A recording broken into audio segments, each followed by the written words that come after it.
que quieres hablarnos. Nos encomendamos a ti. Por medio del Señor Jesús. Amén. Adelante.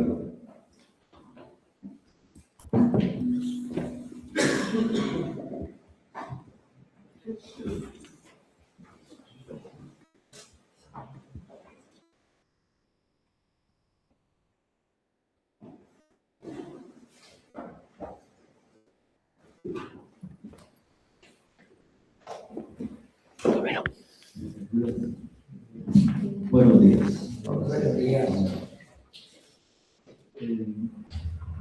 Tenemos un versículo, dos versículos en la pantalla. El hermano Carlos tiene voz de trueno, pero puede leer esos versículos.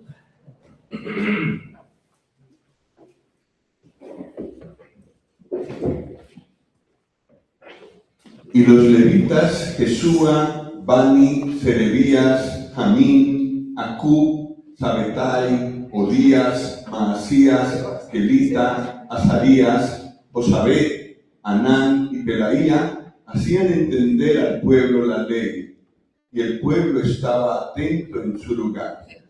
Y leían en el libro de la ley de Dios claramente, y ponían el sentido de modo que entendiesen la lectura.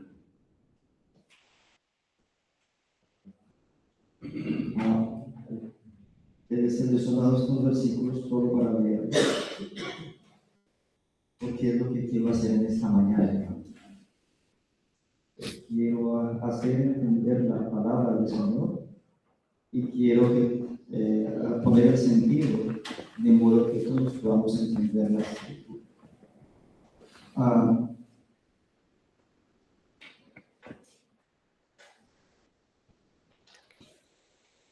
La carta que vamos a estudiar en esta conferencia, que es Primera a Timoteo, tenemos dos palabras que se repiten varias veces en nuestra carta, y la primera es la palabra doctrina. Y esta palabra aparece porque el sentir del apóstol Pablo es mostrar la necesidad de la sana doctrina en la congregación. Y la otra palabra que tenemos que se repite varias veces es la palabra piedad. Y esta palabra nos muestra la necesidad de fomentar vidas piadosas entre los creyentes en la congregación. Es un sentido muy interesante del apóstol Pablo en cuanto a la iglesia de los Efesios, donde estaba ministrando Timoteo. Les mencionaré algunos capítulos de la Biblia y algunos versículos, pero solo busquemos cuando les diga que busquemos. Nosotros vamos solamente a pasar, que hará la grabación, usted podrá volver a escucharlo, o si está tomando notas puede hacerlo. En San Juan capítulo 8, versículo 44, Satanás es identificado por el Señor de dos maneras. Satanás es identificado como homicida, el terrible asesino, pero también es identificado como el mentiroso y padre de mentira, dice el Señor. Satanás siempre ha trabajado y ha intentado todo el tiempo de la iglesia destruirla. ¿Y cómo destruye a la iglesia Satanás? Destruyendo la sana doctrina.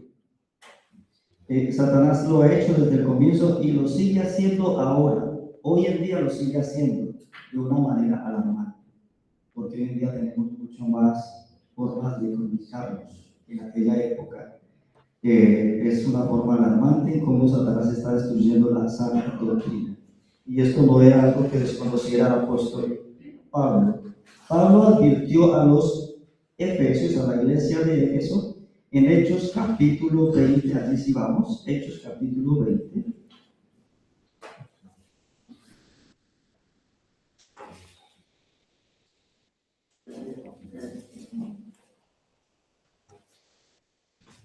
Hechos capítulo 20, versículo 17, solo para ubicar dónde estaba el apóstol Pablo.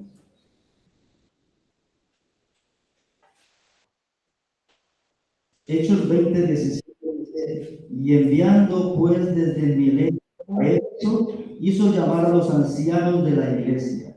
Entonces, Pablo está en Mileto y manda a llamar a los hermanos a Éfeso, a los hermanos ancianos.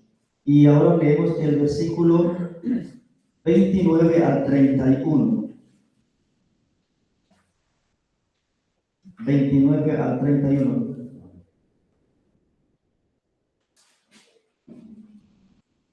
Dice, porque yo sé que después de mi partida entrarán en medio de vosotros lobos rapaces que no perdonarán el rebaño. Y de vosotros mismos se levantarán hombres que hablen cosas perversas para arrastrar tras sí a los discípulos. Por tanto, velad y acordaos que por 3 años, de noche y de día, no he cesado de amonestaros con lágrimas a cada uno.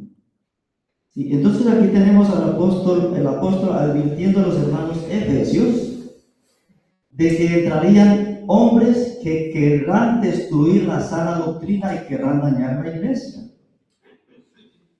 Y ese es exactamente el tema con el que el apóstol Pablo comienza a Timoteo, advirtiendo y dejando a Timoteo para que quitara de entre la iglesia de los efesios hombres que estaban destruyendo la sana doctrina del Evangelio de Cristo. Vamos ahorita sí a pasar entonces a 1 Timoteo capítulo 1, y no vamos a leer el capítulo entero, sino que vamos a ir leyendo por partes hasta terminarlo. Si el Señor nos ayuda a terminarlo. En la primera parte tenemos los primeros 2 versículos, tenemos los saludos pastorales del apóstol Pablo a Timoteo. No vamos a entrar en ello. Vamos a entrar desde el versículo 13 en adelante y vamos a mirar el ruego que Pablo le hace a Timoteo. Dice el versículo 3 de 1 Timoteo, capítulo 1. Como te rogué que te quedases en Éfeso cuando fui a Macedonia para que mandases a algunos que no enseñen diferente doctrina, ni presten atención a fábulas ni a genealogías interminables, que acarrean disputa más bien que edificación de Dios, que es por la fe, que es por fe. Así te encargo ahora. Y hay que tener en cuenta de que Pablo estuvo por 3 años enseñando en la iglesia de Éfeso. Y llegó el momento en que él decidió irse para Macedonia y quería que Timoteo se quedara allí en Éfeso. Y él dice, Timoteo, recuerda, cuando le escribe esta carta que fue después, Timoteo, recuerda que yo te dejé en Éfeso porque te rogué que te quedaras aquí. Y te rogué porque había un problema que había que resolver. Pero es que no te lo rogué solamente esa vez. Ahora, a través de esta carta, vuelvo y te ruego lo mismo. Tienes que tratar con un problema grande. Y el problema es que hay personas que están enseñando doctrina diferente. ¿Diferente a cuál doctrina? Diferente a la doctrina del Evangelio de Cristo.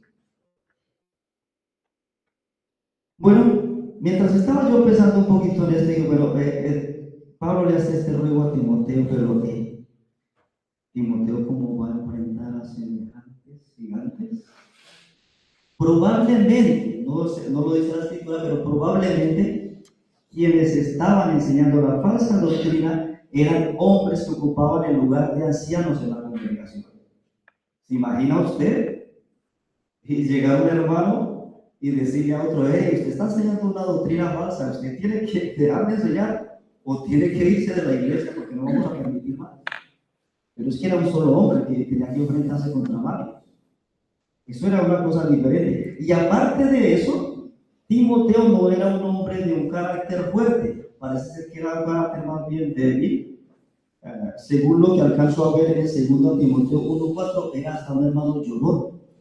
¿Se imagina usted un hermano que lloraba fácilmente ir a enfrentar elementos gigantes?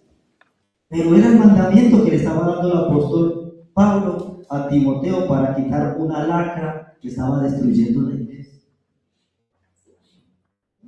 ¿Qué era entonces necesario para que estos hombres fueran quitados de la iglesia con su falsa doctrina. Carácter humano, fuerzas humanas. Necesitaba algo que yo creo que le transmitió el apóstol Pablo. Algunos hermanos piensan de que lo que Pablo le transmitió a Timoteo para poder hacer este trabajo fue autoridad apostólica.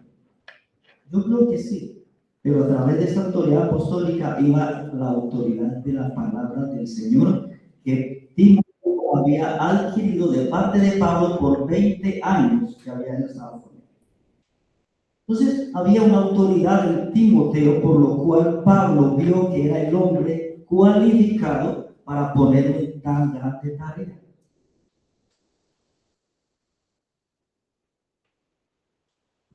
Timoteo había aprendido a lo que acabamos de cantar.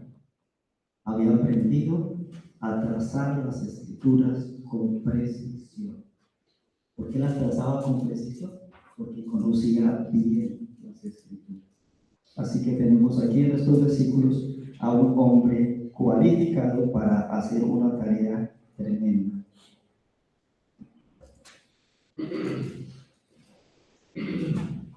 La segunda cosa que quiero mostrarles están en los versículos 5 al 7.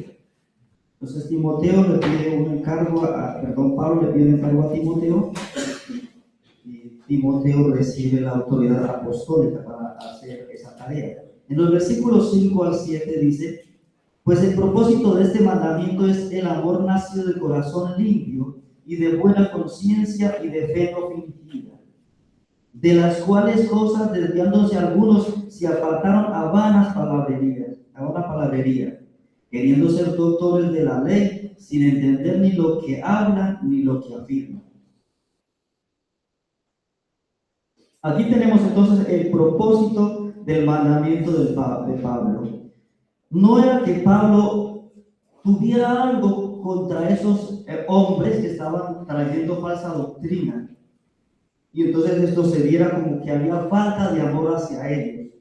Tampoco, no era eso, pero también había otra cosa, y era que la falsa doctrina no estaba fomentando el verdadero amor que debería de haber en la iglesia. Entonces Pablo dice en el versículo 5: pues el propósito de este mandamiento es que el amor. Pero ¿qué clase de amor? ¿O cuál amor? Lo sigue diciendo el versículo. Dice que es la clase de amor que Pablo quería que se fomentara en la congregación de los Efesios. Era el amor nacido de corazón limpio. Ahora la pregunta es: ¿quiénes son los que experimentan el amor de un corazón limpio? Los verdaderos hijos de Dios. ¿Quiénes son los que quieren los corazones limpios? ¿Todo el mundo? No. ¿Lo tenían aquellos falsos maestros, un corazón limpio? No lo tenían. Entonces aquí Pablo dice, él dice que el propósito de ese mandamiento, de tratar ese problema tan grande, era el amor nacido de corazón limpio, el amor nacido de una buena conciencia y el amor nacido de una fe no fingida, de una fe verdadera. Hermanos, cuando nosotros hablamos del amor de este tamaño, no estamos hablando de cualquier amor. Estamos hablando de un amor muy elevado, un amor muy alto. Y ese amor solamente puede experimentarlo un hombre o una mujer que realmente ha conocido a Dios, a Jesucristo como su Salvador personal. Pablo era el mejor ejemplo de ese amor. Y Pablo, ¿qué hizo? Él se entregó por completo en beneficio del Evangelio. Él se entregó por completo en beneficio de los demás. Y aparte de eso, entregó toda su economía para la proclamación del Evangelio. Eso sí es verdaderamente el amor nacido de corazón limpio. El amor nacido de corazón limpio, de corazón puro, no está esperando recibir, sino que está esperando dar. ¿Lo comprendimos? El amor nacido de corazón limpio no está esperando recibir, sino que está esperando a dar. Y esa era la clase de amor que quería Pablo que se fomentara en la iglesia de los hermanos efesios. Esa clase de amor, como les acabé de decir, esa clase de amor no estaba en los corazones de los famosos falsos maestros, lo mencionó el apóstol Pablo. Esa clase de amor no estaba en ellos. Ellos tenían un corazón que estaba como sucio. Ellos tenían una fe que según 1 Timoteo 4:2 estaba cauterizada. Saben que, bueno, yo vivo entre Biblias, ya lo saben algunos hermanos, y me puse a preguntar un poco, bueno, a mirar ciertas traducciones de la Biblia para entender un poco la palabra cauterizar. Y encontré que la NBI, la Nueva Versión Internacional, traduce la palabra cauterizar como encallecer, crear callos. Y cuando yo entendí esto, me acordé de mi niñez. Le voy a decir, hermanos, yo no nací en un hospital como la mayoría de ustedes han nacido. Yo no nací menos que en un palacio. Yo no nací en un palacio. Yo nací en una chabola. Lo digo literalmente. Eso era nuestra casa, una chabola. Pero para mí esa chabola era un palacio. Yo cuando nací, yo no tenía zapatos, yo no nací con zapatos, no me compraron zapatos. No es como los niños de hoy en día que nace un niño y le compran 10 pares de zapatos antes de nacer y cuando su hermana pone ya no le sirve. Yo no nací, no tuve zapatos de niño. Yo calculo, si no estoy mal, que mis primeras botas de plástico me las puse entre los 7 y los 8 años. Yo andaba a pie limpio con mis hermanitos en la finca. Andábamos por los caminos pedregosos a pie limpios y pisamos una piedra y la piedra salía volando y a nosotros no nos dolían los pies. ¿Por qué no nos dolían los pies? Porque nuestros pies habían creado callos que nos protegían y no nos dolían nuestros pies cuando caminábamos. Y me hizo pensar que eso es lo que sucede en un hombre que decide ir en contra del Evangelio. A él no le duele extraviar la gente hacia el infierno. A él no le duele enseñar la mentira. Al contrario, se goza de enseñar la mentira. Porque él está en esa vida de mentira y de pecado. ¿Sí? Acabamos de leer, les acabé de mencionar que en Juan capítulo 8, versículo 44, Satanás es identificado como el padre de mentira, como el mentiroso y padre de mentira. Y estos hombres son hijos del padre de mentira. No les duele dañar a la gente, no les duele destruir el evangelio. Ellos lo hacen. Ese es uno de los propósitos que ellos tienen, dañar el evangelio, destruir la verdad.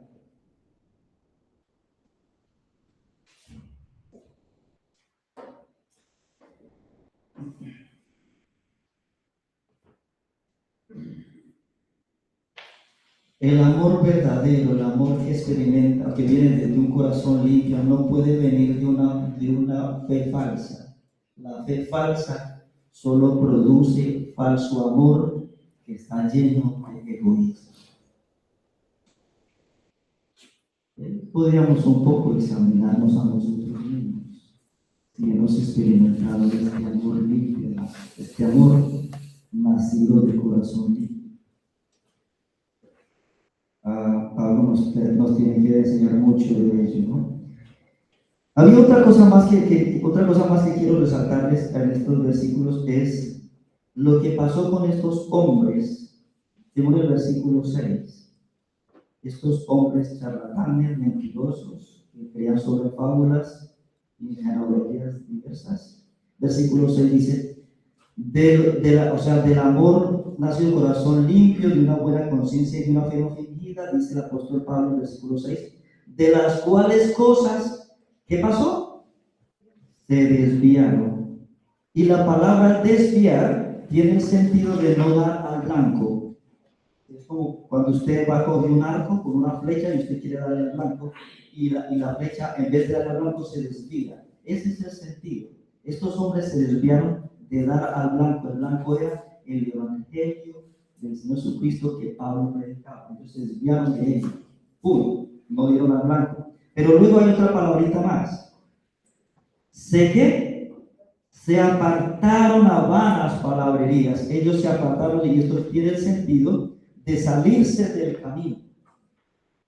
Pablo les había predicado el evangelio. Ellos habían profesado haber creído en el evangelio y seguir el evangelio, pero llegó el momento en que ellos se desviaron del evangelio de Pablo y siguieron sus propios caminos, sus propias doctrinas. Bueno, algunos piensan que estas doctrinas, que según leímos en los versículos anteriores, se componían de fábulas, o sea, cuentos, y de genealogías. ¿Dónde encontraban las genealogías? Las encontraban en el Antiguo Testamento, en la ley.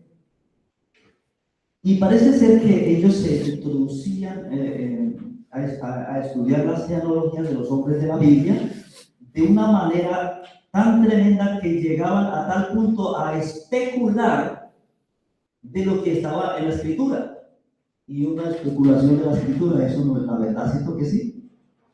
Entonces ellos salían con esa falsa enseñanza, esa falsa interpretación de la Escritura, más los cuentos, y de eso fomentaron una doctrina que los llevó a desviarse de la verdad y del evangelio del evangelio que Pablo predicaba.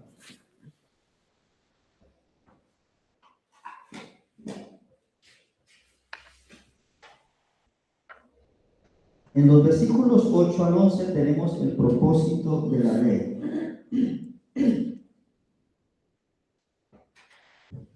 Versículo 8, 1 Timoteo, versículo 8.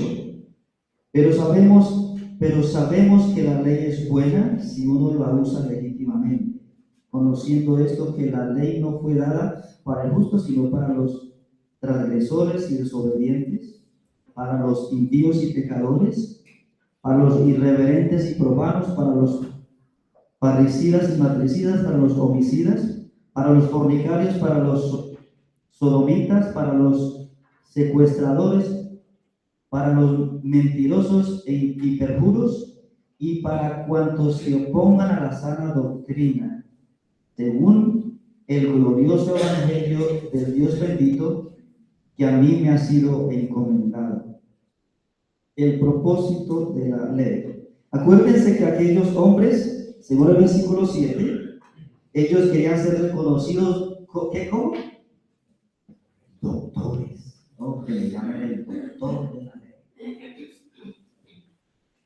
Hoy en día hay algo muy parecido, que me llamen el abogado, que me llamen el reverendo, que me llamen el ministro, igual. Y ellos se creían que conocían mucho la ley, pero miren lo que dice en el versículo 7 el apóstol Pablo. Dice: quieren ser doctores de la ley sin entender ni lo que hablan ni lo que afirman.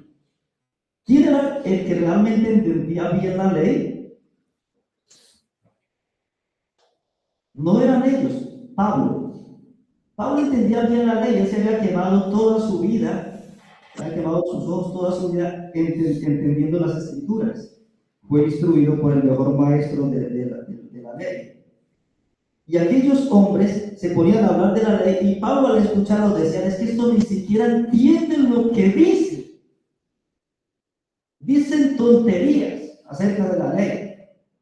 Y lo más tremendo, y lo dicen con una seguridad tremenda.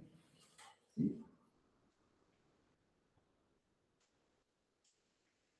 Hay unas palabras que quiero que miremos. Una está en el versículo 8 y la otra está en el versículo 9. La primera está en el versículo 8 y la palabra sabemos. Y la segunda es la palabra conociendo.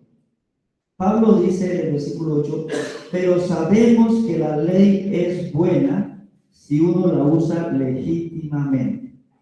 Pablo dice: sabemos que la ley es buena, y también lo corrobora, no lo vamos a buscar, También lo corrobora en Romanos 7:12. Dice, él mismo dice, el apóstol Pablo dice, que la ley es santa, justa y buena. Entonces, si le preguntáramos a Pablo, Pablo, ¿la ley es buena? Y él diría, sin lugar a dudas, la ley es buena. Él la conocía perfectamente, la había estudiado bien. Luego dice en el versículo 9, dice, conociendo esto, que la ley no fue dada para el justo, sino para los, y sigue diciendo, conociendo esto. Si le preguntamos a Pablo y a Timoteo, ¿ustedes conocen la ley para qué, para quiénes se aplica? Ellos dirían, sin lugar a dudas, que nosotros conocemos la ley para quienes es que se aplica. Y entonces el apóstol Pablo dice, conociendo esto, que la ley no fue dada para el justo, y luego sigue diciendo, sino para los transgresores y desobedientes, para los impíos y pecadores, para los irreverentes y profanos, para los parricidas y matricidas, para los homicidas, para los fornicarios, para los sodomitas, para los secuestradores, para los mentirosos y perjuros, y ¿para quién más? Y para cuanto se oponga a la sana doctrina. Tuve un poquito de dificultad en entender esta última parte. Porque viene diciendo, la ley se le aplica al mentiroso, se le aplica al fornicario, al adúltero, pues a todos. Pero cuando termina, dice, no dice que se le aplica a los que llevan la falsa doctrina, dice, y cuanto se oponga a la sana doctrina. O sea, es como si le aplicara la ley a la enseñanza, pero no al que enseña a la falsa enseñanza, pero no al que enseña la falsa enseñanza. Y estoy un poco como que, ¿por qué este pequeño como desvío ahí? Y me fui a investigar, vuelvo y le repito, vivo en medio de mí, fui a investigar otras Biblias, y la Dios habla hoy, y la versión de la nueva traducción viviente dicen diferente. A ver si lo encuentro. Sí, la nueva traducción viviente dice algo así: la ley es para los que hacen cualquier cosa que contradiga la sana enseñanza. Es así, dice, es a los, va directamente a la persona que es la que trae la falsa doctrina. Mientras que la Reina Valera nos hace pensar de que la ley va en contra de la doctrina, no en contra del que trae la falsa doctrina. Solo quería hacer esa pequeña aclaración para que lo entendamos. Y dice, y vuelvo y repito estas últimas palabras, y para cuantos se opongan a la sana doctrina, doctrina que es según el glorioso evangelio del Dios bendito, que a mí, Pablo, me ha sido encomendado. Entonces, ¿la ley es para ellos? Pablo está diciendo sí. La ley es para aquellos que cometen toda aquella cantidad de cosas, y también es para aquellos que se oponen a la doctrina del evangelio de Jesucristo.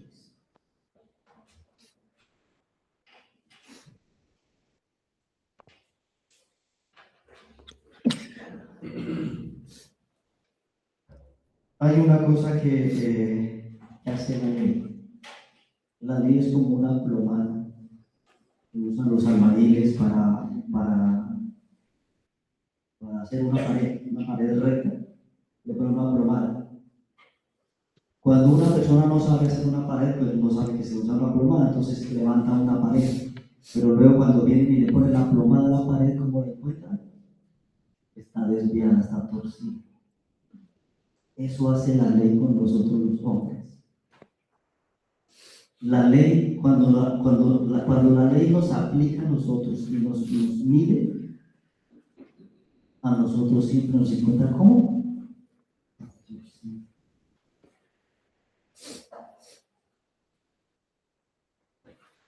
siempre nos encuentran torcidos, a tal punto que Pablo mismo dice en Romanos capítulo 7, versículo 11, quiero que vayamos allí. Tenemos el reloj aquí para mirar la hora. Hace 15 minutos. Okay, gracias.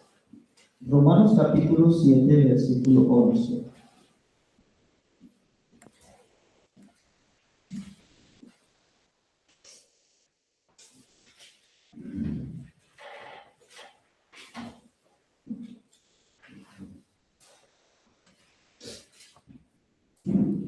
Romanos 7, versículo 11 dice, porque el pecado, tomando ocasión por el mandamiento, me engañó y por él, ¿qué pasó? Me mató. La ley, al verme que yo soy un pecador, ¿qué hizo la ley? Me mató, o podemos decir en otras palabras, la ley me condenó. Yo resulté torcido cuando la ley me midió. Cuando me aplicaron la ley, yo resulté que estaba torcido. ¿Sí? Entonces hay una cosa, y es que la ley es hecha para condenar al pecador. Y la pregunta que nos podemos hacer, ¿y quién no es pecador? La ley es hecha para condenar al pecador. ¿Y quién no es pecador? Lo dice también en Romanos capítulo 3, versículo 10. Lo dejamos, no lo miramos. Dice el versículo 10, no hay justo ni aún uno. Entonces la ley se le aplica a todos porque no hay justo ni aún uno. Pero hay también un problema.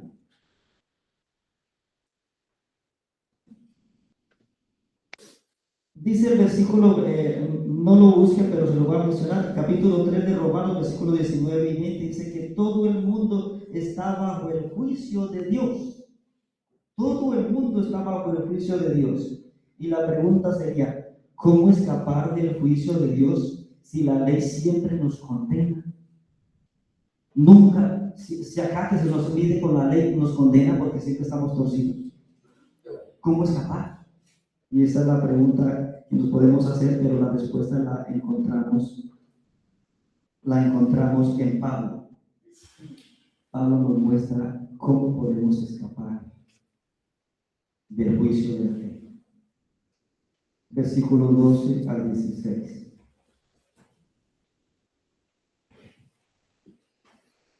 De 1 Timoteo, versículo 12 al 16 de 1 Timoteo. Doy gracias al que me fortaleció, a Cristo Jesús nuestro Señor, porque me tuvo por fiel poniéndome en el ministerio, habiendo yo sido antes blasfemo, perseguidor e injuriador, mas fui recibido misericordia, porque lo hice por ignorancia e incredulidad. Pero la gracia de nuestro Señor fue más abundante con la fe y el amor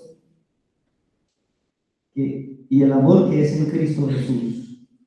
Palabra fiel y digna de ser recibida por todos, que Cristo Jesús vino al mundo para salvar a los pecadores, de los cuales yo soy el primero. Pero por eso fui recibido misericordia, para que Jesucristo mostrase en mí, el primero, toda su clemencia, para ejemplo de los que habían de creer en él para vida eterna.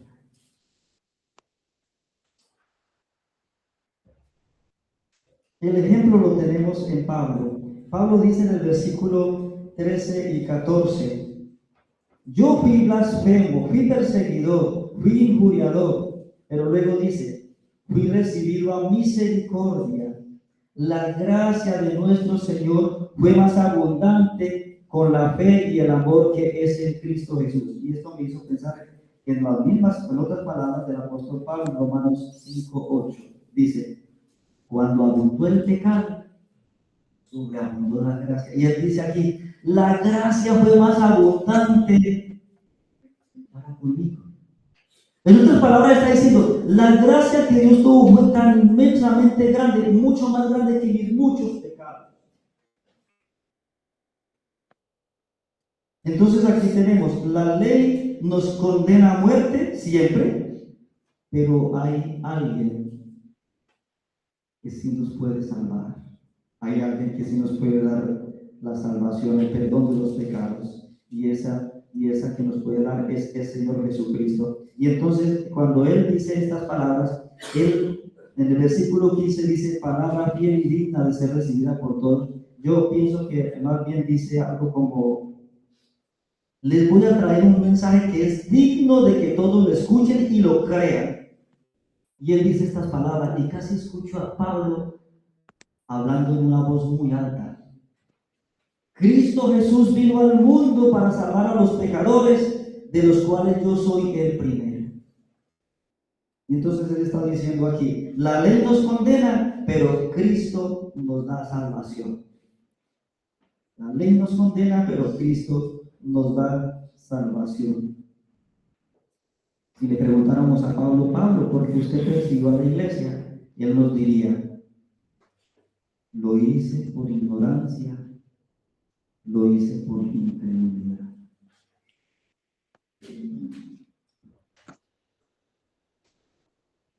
Entonces tenemos la solución al problema.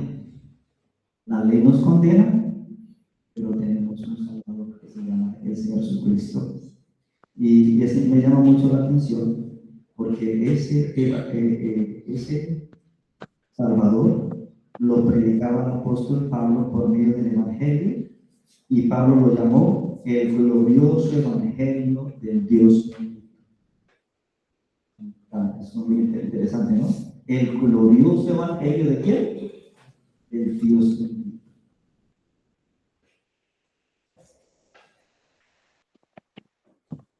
Cuando Pablo se dio cuenta de que él había sido rescatado por el Señor Jesucristo, después de eso en el versículo 16, miren lo que dice, por esto fui recibido a misericordia, para que Jesucristo mostrase en mí el primero toda su clemencia. Y él dice, sí, termina diciendo, para ejemplo de los que habían de creer en él para vida eterna. Él está diciendo, yo soy el ejemplo de un hombre que estaba condenado por la ley, pero que fue salvado por la gracia de Jesucristo. Todo hombre que se arrepienta, toda mujer que se arrepienta y que crea en él, tendrá vida eterna. Y cuando él conoció todas estas cosas, en el versículo 17 hay algo que me encanta de Pablo. Versículo 17 dice, por tanto, son dos palabras, por tanto. Ese por tanto quiere decir por lo que ya he dicho. Por tanto, porque fui condenado por la ley, porque fui recibido a misericordia, por haberme dado su gracia que fue más abundante que mis pecados, por mostrarme toda su clemencia al Señor, al Rey de los siglos, inmortal, invisible, al único y sabio Dios, sea honor y gloria por los siglos de los siglos. Amén.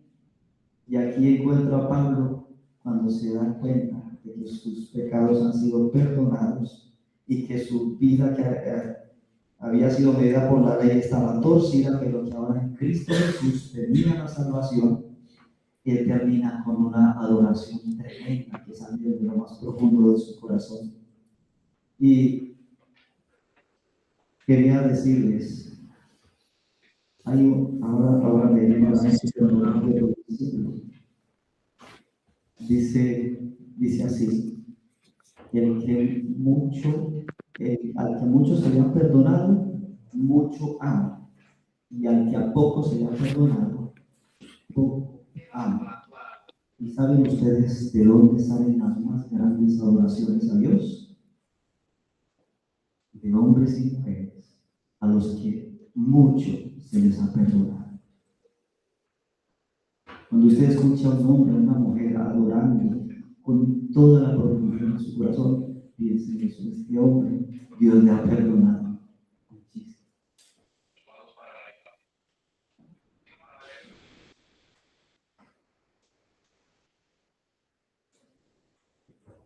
En los versículos 18 al 19, simplemente Pablo refuerza el mandamiento a Timoteo. Dice este mandamiento, hijo Timoteo, te encargo, a lo que ya te he dicho, te lo encargo para que conforme a la profecía que ha sido hecha antes, en cuanto a ti, milites por ella la buena milicia. Versículo 19, mantén la fe y buena conciencia. vuelve a través de la fe y vuelve a la conciencia. Desechando la cual naufragaron en cuanto a la fe algunos. ¿Quiénes fueron estos? Dice el versículo 20, de los cuales son Himeneo y Alejandro, a quienes entregué a Satanás para que aprendan a no blasfemar. Cualquier hombre que decida irse en contra del Evangelio, de la doctrina del Evangelio, es un blasfemo. Va en contra del glorioso Evangelio de nuestro Señor Jesucristo. Vamos a orar.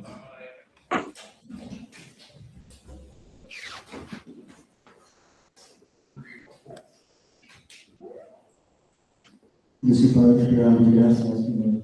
Permíteme mirar en estos momentos tu palabra sagrada, Señor. Nos has enseñado en esta mañana acerca de los falsos maestros que estaban dañando el Evangelio y dañando la congregación de Éfeso. Pero, Señor, en estos tiempos es igual. La iglesia está siendo muy dañada por falsos maestros, por falsos profetas, por falsos apóstoles, que en su insaciable deseo de tener riquezas no les duele ir en contra del Evangelio, no les duele que las almas se pierdan en el infierno con ellos, porque su Dios es su vientre y porque su Dios es el bien. Rogamos nos ayudes a nosotros a vivir vigilantes, pero también ayúdanos a prepararnos como fue preparado Pablo y como también fue preparado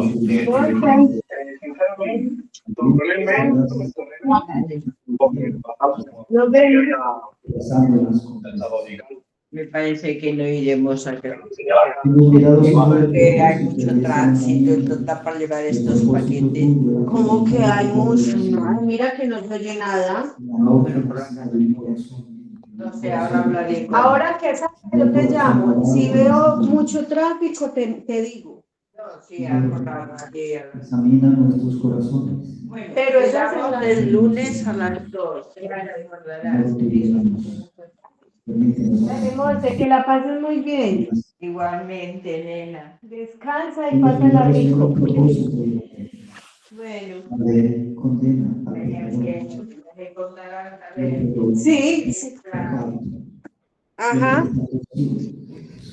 Ya te diré. No anda conforme a los mandamientos. Ay, sí. Ya empezó. Sí, sí, ya.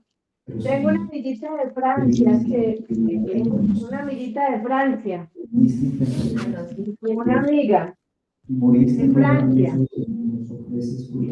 que llegó una amiga de Francia a la conferencia y entonces nos vamos a ver ahorita. Bueno,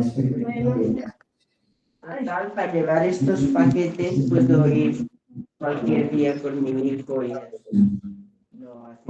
pero sería bueno que salieras para que fueras allá. Mañana. Ah, con muchas gracias. Bueno, Monse. Ay, estoy seguro. Padre, te damos gracias por el ejemplo de Pablo en cuanto a la salvación. Él mismo había estudiado las Escrituras de una manera muy esmerada, muy comprometida, toda su vida. Bueno, yo creo que estaremos aquí. No hace falta que te lleves de llave. Estaremos. Ah, no, ahí está. Yo no me la llevo. Vale. Y si no, yo te llamaré. Ser tanto la ley, esforzarse por vivirla, había alcanzado la salvación y la vida eterna, pero se dio cuenta de que se había engañado. Cuando tú, Señor, me mostraste tu inmensa gracia, la gracia que resultó siendo más abundante que sus muchos pecados. Señor amado, hoy en día es igual para nosotros. Tu inmensa gracia, tu abundante gracia, es la que nos puede alcanzar a nosotros. Gracias por haberlo hecho, Señor. Te alabamos, Señor.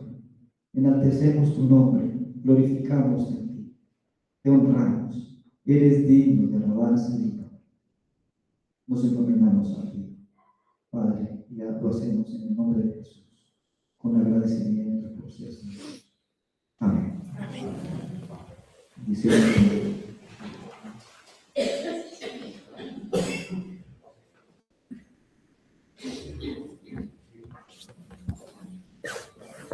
Bueno, pues bienvenidos los hermanos y hermanas que han llegado últimamente. Creo que ahora sí estamos de todos los lugares de los que sabemos que vendrían. Bienvenidos todos, bienvenidos los hermanos de Leida, vaya madrugón. Los hermanos de Madrid llegaron ayer. Todavía no veo a las hermanas que llegaron de Cuenca.